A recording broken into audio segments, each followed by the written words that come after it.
The chairman disguised himself as a worker to visit his grandfather, whom he hadn't seen in 20 years. But he was shocked to find his grandfather being bullied by his biological parents. The chairman immediately cut ties with his biological parents, vowing to make them pay for harming his grandfather. 20 years ago, when the chairman was a child, he was mute. Even his biological parents despised him. Only his grandfather loved him and took him everywhere. But unexpectedly, the boy's mother secretly sold him to human traffickers for money. The grandfather came home and caught the scene, urgently chasing after them, but it was too late.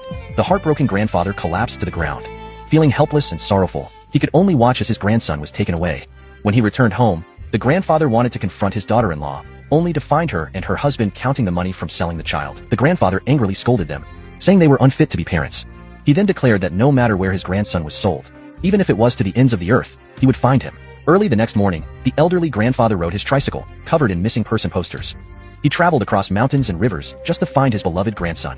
At every place he visited, he carefully marked the map. As long as there were people, he handed out missing person flyers, repeatedly asking passers-by if they had seen his grandson. Even when he encountered bad people and was swindled out of all his money, the grandfather never gave up searching for his grandson. He held a firm belief in his heart that as long as he had breath, he would keep searching. This search lasted for a full 20 years. What the grandfather didn't know was that his grandson had already grown up. Through hard work, he had become the chairman of a company. Over the years, he had also been searching for his grandfather, even offering free genetic testing services to help others reunite with their families. But the chairman didn't recognize his grandfather at the press conference, nor did the grandfather realize that the chairman on stage was his own grandson. After the press conference, the grandfather and grandson narrowly missed each other. When the grandfather was leaving, a reporter stopped him, suggesting that he start a live stream to search for his grandson. This well-intentioned suggestion ultimately led the chairman to discover his grandfather's information.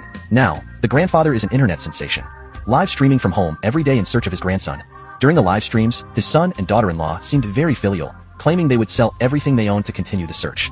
Little did they know, their attitude would change immediately after the stream ended, because they only wanted to exploit the grandfather for sympathy to make money. They never intended to find their son. The daughter-in-law wouldn't even let the grandfather eat at the table. The grandfather had to hold his bowl and sit alone at the door, listening to his daughter-in-law say that today's live stream earned $50,000. So there was no need to worry about the younger son's wedding expenses.